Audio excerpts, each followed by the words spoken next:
ours. It's been a warm week. It's about to get warmer here in Southern California. We've had numerous heat warnings.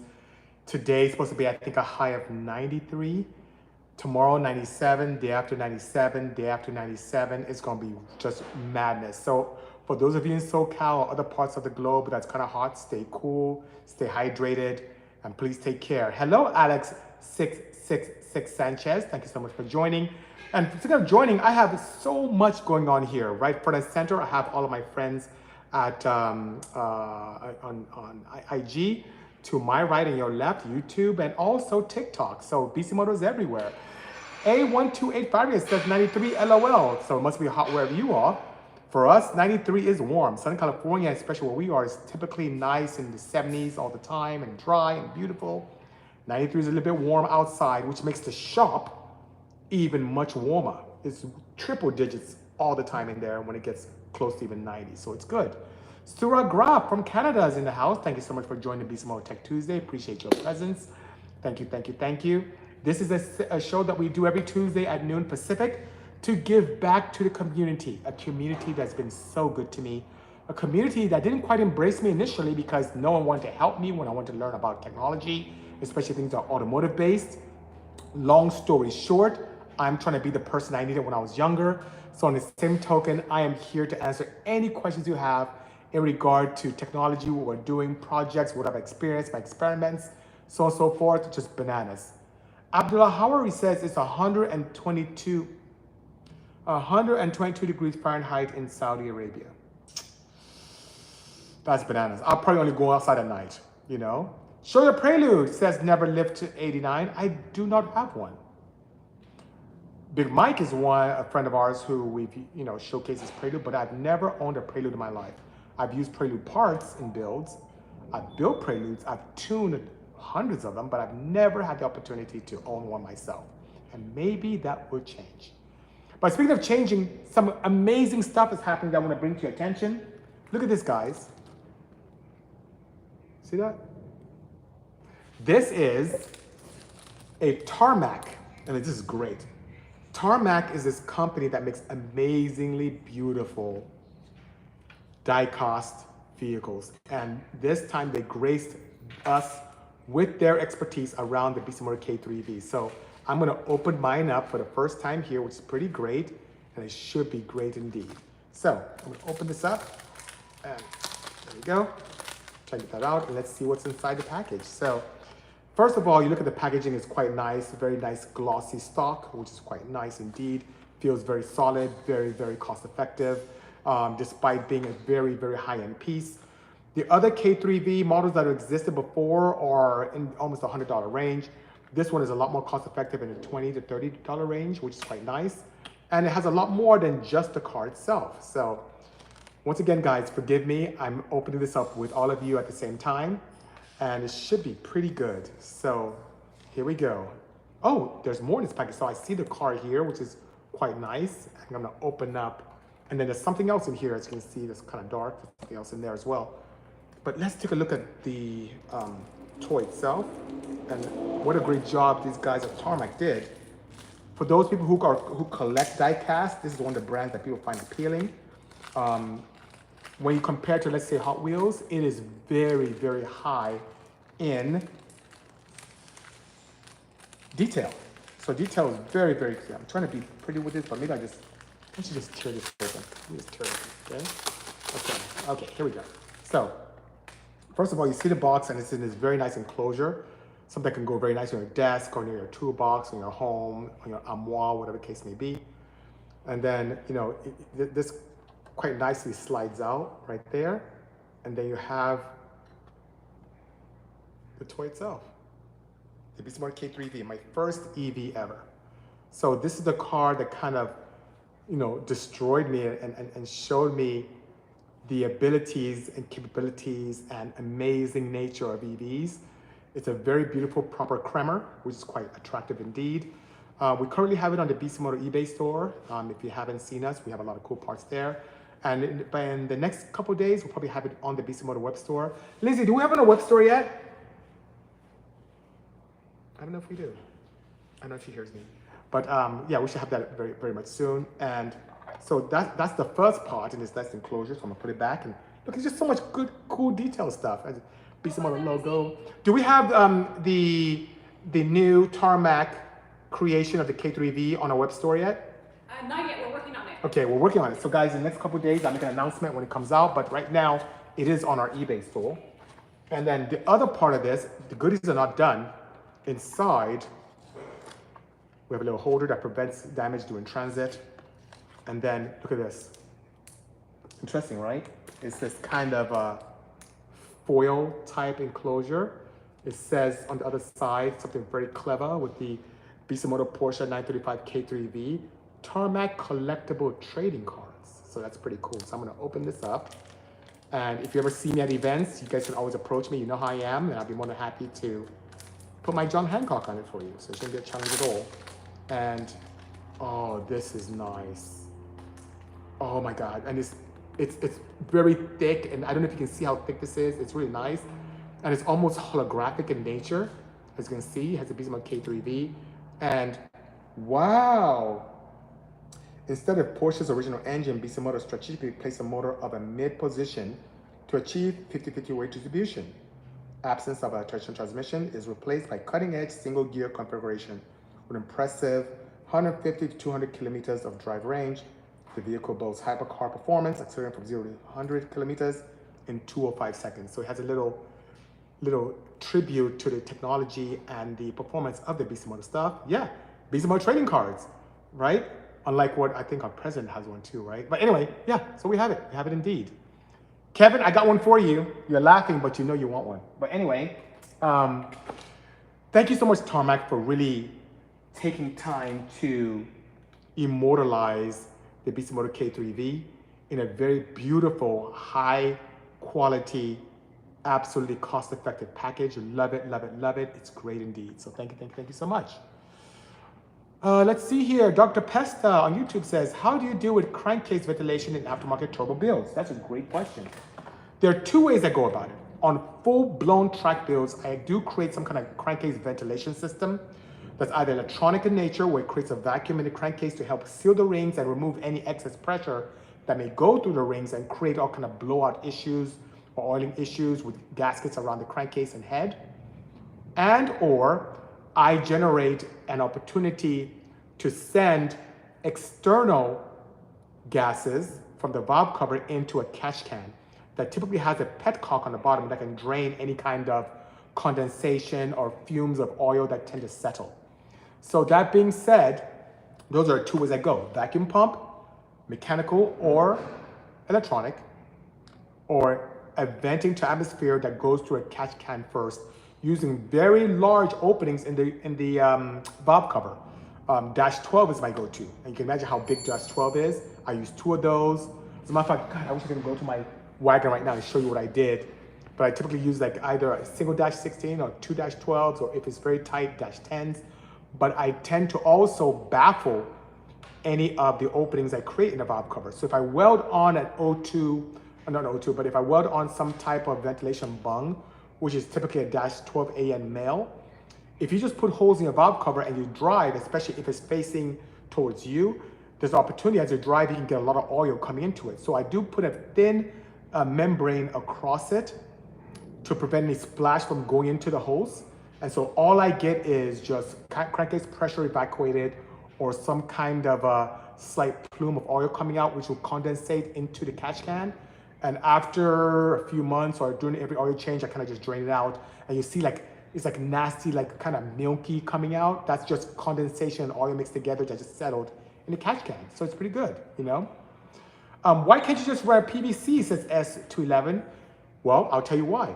PVCs have the opportunity to take hot gases of your crankcase and putting it into your intake, because instead of having a separate electronic crankcase evacuation or something that's mechanically based, it uses the advantage of a check valve and the intake suction, because as you're pushing air into the intake or sucking air into the intake, you create kind of this Venturi effect that can happen, and it can help create suction. The bad thing about that is, remember, and I've said this before on Tech2sday, guys, so forgive me for being redundant, the key way of making power in any internal combustion engine is to get as much air into the engine with appropriate amount of fuel and cool it down as much as physically possible. So if we take so much time to cool down an intake charge to prevent preignition, to allow for more denser mixture for more power, why would we take crankcase heat and put right into our intake? So due to the opportunity for efficiency and power, I do not run a PVC into my crankcase. From a crankcase into my intake. Plus, one thing that many of you may not know is the fact that oil is a horrible anti-knock agent. In other words, oil going into intake can dilute the octane rating of your fuel. So for people like us that run big boost, high compression, the last thing we want is a fuel or some kind of fuel environment that can deteriorate our octane rating, and oil does that. Running a PVC can also introduce oil into your intake, and then also to some extent lower the octane rating of the fuel you're using, whether you're using E85 or 91 or 87 or 80, whatever the case may be, 89, whatever the case may be, it can do that. Number 1 gifted badge given to me by TikTok. Thank you so much for that. Appreciate the kind gesture. I think I also had a number 2 gifted badge given to me earlier. Quite a few. Number 1 by VP Racing Fuels. Thank you, VP. Love it, VP. Appreciate you indeed. And you guys have been advocates for us for quite a while. VP Racing Fuels saying, BC, how's the van? It's been great. Can you see it? The van's right there. You can actually see it right there through the aperture. And VP, you've been an advocate for us for years. I ran your M1, I ran your M5, your C16. Guys, I'm gonna tell you a story about VP Fuels and something that is really, really interesting. And some of you who are my drag race friends know this story already, but it's really interesting how this happened. When I was in school as a student, and I used to race my CRX, to buy racing fuel at the time, if I had to buy, let's say, VP, not even C6, let's say C14, even C12. If I buy any of those fuels, it was about $7 a gallon then. And I'm talking about when I was in college. This is like in the early 90s, right? Early to mid 90s. It was a little expensive for me as a student. I was just a poor student working in Circuit City trying to make ends meet in 92, 93. But as a chemical engineering student, I understood how to somewhat increase the octane rating of standard commercially available fuel. So I'd go to a local Chevron because I liked Tetraline, which was their additive package that keeps things clean. And I'd buy 91 octane. Then I would add tetraethyl lead, and some benzene, and a little bit of toluene, all anti-knock agents. Toluene is not so bad. Tetraethyl lead and benzene, really bad known carcinogens. Benzene is really nasty stuff. You really don't want to breathe that, but it's very good at keeping knock at bay and allowing that burn cycle to happen a little bit slowly. So I made my own fuel. And the octane rating was decent. I didn't have any peppering on my spark plugs. I didn't have any detonation. It actually worked quite well. And I'd go to a track and race with IDRC and IDRA, and I'll do well and win. And the occasional racer or peer will ask me, BC, what fuel you're running? Your car is pretty fast. I make my own, is what I tell them. Guys, you know what happened? I started getting protested. People going to Mike Ferreira protesting, saying, BC's cheating, he's running his own fuel, he's a chemist, he's doing weird stuff. I'm like, guys, I'm just increasing the octane. There are no oxygenates in this. I'm just trying to save a buck here and race and have fun without breaking the bank. And they kept protesting. And to piss people off, because Michael's like, he's doing his own thing, leave him alone. He's not even that fast. It's a single cam, who cares? I was fast, I was winning races, but it was just strange. Because people were protesting and getting upset, running their mouth instead of their car, I decided to do what is known as, how should I call it? Let's call this, I'm trying to think of a good word I can use that won't be too obtuse. I took a thin, low carbon count oil, added low, not too low, but a somewhat decent pH acid to it, and I kind of created an additive that kind of had different smells. You know how you get Hawaiian Punch and it tastes like Hawaiian Punch and smells like punch, but it's only like 5 to 10% juice? Well, the compounds they add to mimic that smell and taste is what I pretty much created for my fuel. And since it was hydrocarbon based, it didn't affect my ignition whatsoever or my performance. So I added this compound I created to smell like grape. I did cherry. I tried to do chocolate, but it smelled really bad. And you know, the span of human smell is very narrow. So by adding this compound, still not using olefins, by adding this compound, I was able to make my gas smell like grapes, and people got pissed. I went to Palmdale, I remember vividly. People were so mad. Oh, look at this guy, it smells like, and I'm revving and just pissing people off, and I make my own fuel. It smells like grapes. It's awesome, right? But I guess me going above and beyond and doing something that's silly, me adding my Bisimoto added package to be able to get a smell just to piss people off some more, God, just pissed me. It pushed me over the roof. It just got too upsetting for people. And then Michael stepped in and banned. So a BC rule came out. No fuels allowed that are not commercially available. And do you know what ended up happening? I went and got some VPC14. I just had to break the bank because I was banned from doing my own fuel. And they do all kind of electrolytic tests and specific gravity tests to make sure that the fuels were legit. I got the VP jugs. It was really good. And the funny thing is that, to the chagrin of my fellow racers,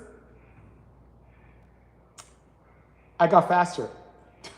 So VP fuel, their C14, was better than what I was making in my garage at home. And because people complained, I was forced to go to VP fuels, and I became faster and broke more records and won more events. And it was just kind of a slap in the face for the people who complained. If they didn't complain and left me alone, I would have stayed slower. But I gained almost half a second going to VP fuels. And then after a while, somehow I connected with the VP fuel team at PRI. That's when PRI was out in Orlando, Florida. And then they became one of our very close technical partners. So VP Fuels, I'm sorry about the long story, but thank you so much for making compounds that are vastly superior to what us chemical engineering students couldn't accomplish. Appreciate you indeed. Shout out to BC. This shop is legit, and BC is so amazing. St. Vincent's Varela, thank you so much for the kind words. I appreciate you indeed. Thank you, thank you, thank you. Can't believe I came across this screen. This stream says Guns McGee on YouTube. You've been in the car scene for a very long time. The Wagon van has been a thing of beauty for all these years. Happy I came across this. My pleasure indeed. And guess what? That's a wagon right there. The V2 is right there behind me. So still here making things happen. I see, I missed so much. Oh, thank you so much, brother. IAS on TikTok. No, I'm sorry, on IG. Appreciate you indeed. Let's see what I miss here. What I miss. I'm going through all this. I need an EK building yellow. It says never lift 89. We can help with that. No, I want the inside to run, says TB Kevin. I'm gonna go running again. It's just time. I have a couple big projects I need to get out, and I'll make that happen.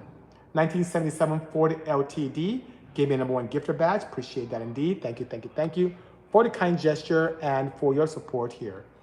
BC, love you, brother, says Ronan SI. Been a fan since your 700 horsepower D series EF build. Thank you so much. I love that build. Talking about controversy, I guess it's been kind of following me my entire racing career. That EF wagon that I built, that came as a result of the Castrol Syntec Challenge, where Super Street and Jonathan Wong were my supporters. And someone kind of called me out at SEMA from AMS, and I ended up building a street version that was only supposed to make 600 horsepower plus, ended up making 721. And people were attacking me, saying it was a lie, I'm making things up, I'm full of crap. My post on Honda Tech was the most craziest, most viewed, most followed, most commented post on the turbocharged forum in Honda Tech. And people were just bashing and talking crap until Speed Factory took my same ingredients from the Bisimoto camshaft level 3.6 to the Bisimoto valve train to how I did my head work to the same type of Tron pistons and just added a bigger turbo and made 800 horsepower. Then people shut the hell up after that. So it's cool that here at Bisimoto, the team and I create great things. I get it. I'm used to being scrutinized and doubted and all that fun stuff. It's happened to me from the days of the H2B and the H2D to the single cam, to the D series, to the F series, to the running 9s on gasoline alone, and then switching over to E85 and then switching over to M1. I've done it all. I just keep hearing to stage injection. People first talk crap and scrutinize. Then they pay attention, then they copy. If not for this facility, Kinsler fuel injection would not exist in the Honda market at all. Zero. That's as a result of this facility and Scott Cole, who was a D-Series enthusiast who worked there and convinced Mr. Jim Kinsler to get into the Honda market. And now fast forward to today, I think Kenji just built a beautiful B-Series engine in a classic Honda that runs the ITBs. And next week, I'll go upstairs. I still have the original first Kinsler ever made for Honda. I have it upstairs. Next week, yeah, I'll be here. Next week, Tech Tuesday, I'm gonna bring it down and show it to you guys. And we'll do that. Should be really good. The original F22 build in Super Street was the best. Thank you so much. The Whisper in the Dark. Appreciate the kind gesture and love your memory. We've been with you since the beginning, says the Whisper. Appreciate the support and the advocacy. Thank you, thank you, thank you. Hello, Sipson, here on YouTube. Appreciate your presence here on the Bisimoto Tech Tuesday. Let's see here. Going through all the comments. Oh, thank you so much, brother. Thank you, thank you, thank you. Where will you be in Monterey, says Mike Sasko. And for those of you who may not know, next week is the Monterey Car Week. Any special events you're attending, says Mike Sasko. Seiko. I keep messing with your last name because it's so exotic. C-Z-A-K-O. Well, Mike Seiko, thank you so much, sir. Who, by the way, Mike has been an advocate for me. He is the reason. Guys, I'm going to tell you the truth. Mike is the reason why I have a relationship with Acura, period. Because of him, John Acadia is just so kind to me. The team at Acura has been great to me. Thank you, Mike. I miss you so much. You've been just a great advocate of my program. In Monterey, I'll be staying in Goleta because it's a little bit of a ridiculous excursion in Monterey proper. Guys, next week is Monterey Car Week. If you haven't attended, it is the place to be if you love just cars, whether it's from old school steam vehicles to modern day hypercars. That's a place where you see the most expensive seven-figure cars just driving around to the supermarket like it's no big deal. It's pretty much a whole week of a car show every week, everywhere you go, everywhere you look. Hotel parking lots, supermarket parking lots, Starbucks parking lots, you name it, it's just ridiculous. Laguna Seca is crazy. And they have so many events. So far, Mike, what I have, I'm on the fence for Motorlux. I haven't had access yet. I am about 80% sure I will be at Pebble. But what I have set in stone is the 17-mile drive. We're doing that. I'm doing Exotics on Broadway, definitely, which is amazing. I'm bringing 3 cars there. I'm also doing the Monterey Motorsports Festival. And then we are doing the Works Reunion as well. So that's an all-portion event at Laguna Seca. That's what I have set in stone. Mike, I assume you're gonna be there. If you have access to other events, I'd love to go. I don't know if I'm going to Mecum. And like I mentioned, Pebble Beach is still 80% up in the air, and Motorlux is not, we don't quite know yet. But yeah, let's chat soon, sir. I'd love to see you out there. And let me know what you're bringing. There's no point for it to run. SoCal doesn't have tracks anymore. Luckily, ITB Kevin, we have a 16th mile. Yeah, I said it, 16th mile. We have a 16-mile track out in Paris. And then we still have, as crazy as that is to drive out to, we still do have Famoso Raceway in Bakersfield. Rumor has it they may open a drag strip out in Willow Springs. Now that Singer's taken over, we'll see. I don't know what's gonna happen. But yeah, we'll find out soon, you know? It would be awesome to see you race the Bussa Boys minivan. And I have a lot more vans I'm building this year, so maybe that can happen. I think I talked about this on my previous Tech Tuesdays. I don't understand why every time anyone builds a van, people want them to race me or I have to race them. I don't get it. It's like, and it happens with a wagon. Someone builds a wagon, race the wagon. Imagine, I don't know what you drive, KG, but imagine if you built, let's say, an Acura Integra. And every Integra that's built, they say you gotta race it. That kind of doesn't make sense. I don't get it. Anyway, does boost in the manifold affect the brake booster if you're running a misfiring system to keep the boost up when cornering? Yes, Dr. Pasta. So what you're asking is, because brake assist relies on vacuum to be able to amplify your foot effort to the brakes. And typically that happens when you let off throttle, right? And you trying to go to stop. If you're doing any type of rolling anti-lag, where you are in the corners and you don't want to fall out of boost and you have your ECU computer retard timing and add an appropriate amount of fuel to keep your boost pressure up by literally creating explosions or ignition in your turbine. So it kind of helps spool the turbo quickly and keep boost up. During said activity, your intake manifold doesn't have vacuum to assist you with any type of vacuum assist. So what you'll end up finding out is as you're in corners with the anti-lag that you're referring to, your pedal pressure is very stiff. You don't have the mechanical, I would say, assist that you need with your brake booster. So how do you solve that? There are two things you can do. You can have a canister system where you have excess vacuum form and you use that as a reservoir. So when such occurs, your brake system can still act like it's boosted because you are in such an environment where you do have still some vacuum in this separate canister. Some OEMs do that. You can do that with a check valve and all that fun stuff. There's plenty of resources online that can show you how to set that up. It's very simple.